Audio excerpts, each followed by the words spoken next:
Savagery ensue. Hello everyone, welcome back to our channel. So today I'm doing it solo because the topic is something that's very individual to my family. So just last Tuesday, or I guess last Tuesday was the 4th of July, but my family celebrated the 4th of July a couple days earlier on the Saturday before. But it's 4th of July is Independence Day in the US, and things kind of get crazy depending on where you're at. There's different traditions for different families.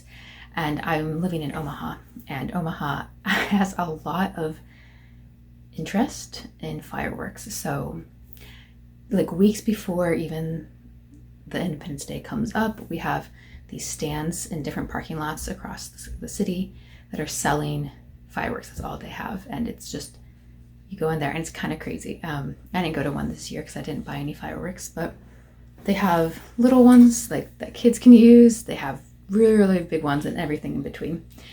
So even like a week before the 4th of July started, we were hearing fireworks going off around the city. People were just already celebrating, and even after the 4th, up until like the 7th even, we were hearing fireworks go off. So it's a whole thing in this town.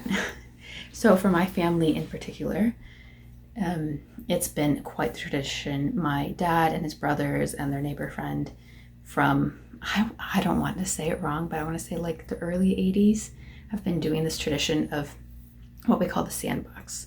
So they build different forts out of different like recycled materials. So cardboard boxes, cereal boxes, oatmeal containers, egg cartons, things like that.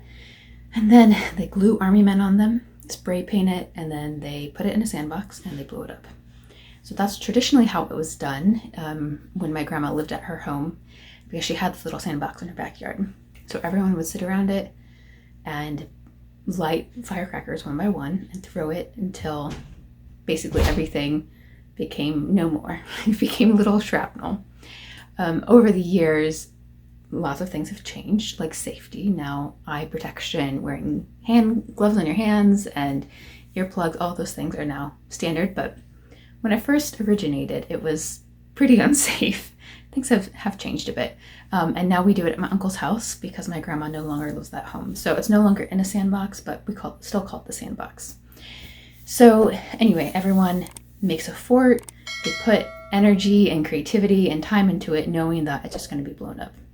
So after everyone puts it out, everyone sees kind of what the other forts are or what they created. They're not always like a military theme. They can have all sorts of themes nowadays.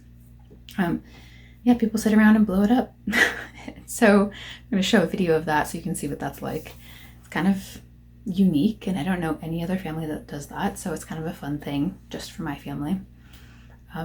Yeah, and then at the end, it used to be my dad's neighbor growing up, who we call Uncle Kurt. It used to be his thing. He would do this fire dance where we would kind of like light the rest of what was left on fire, and then he would like jump over it. And this year, and I think for the past couple of years, my cousin Shane has taken over that tradition. So you could see him doing that as well, jumping over it and just like putting firecrackers in so it kind of explodes, and a little bit of hazard there, a little bit of craziness.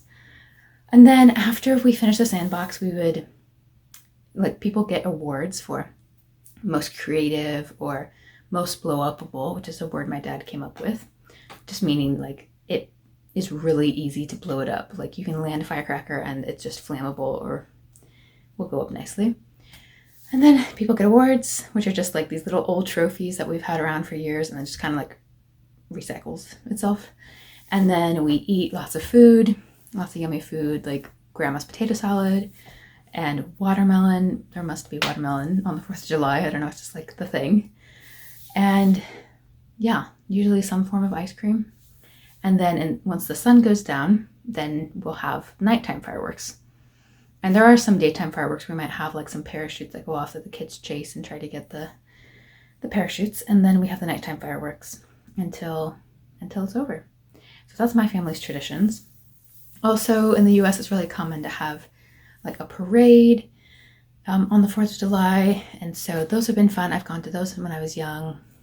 People might have like a race or something, like a 5K race.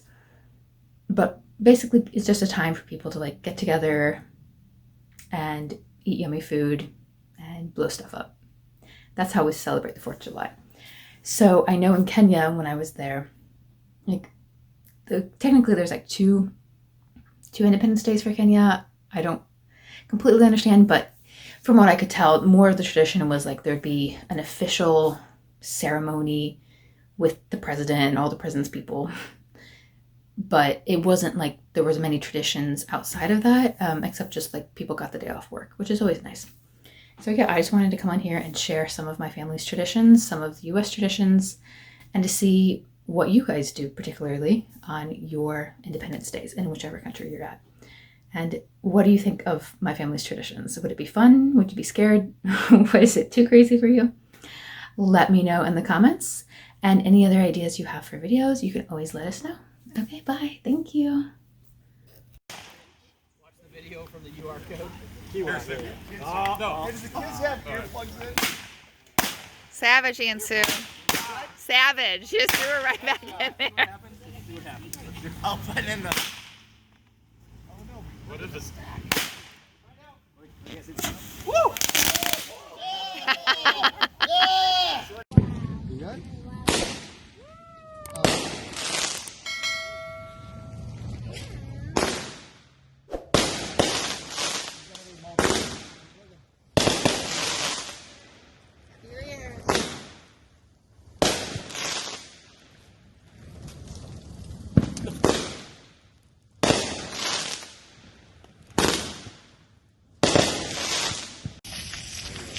Run the other direction.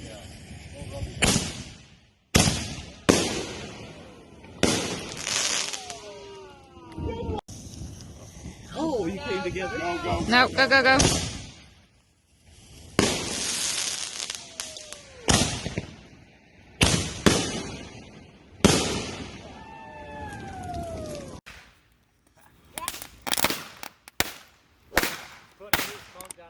We got to crack that windshield on the submarine. Wheel. That whale.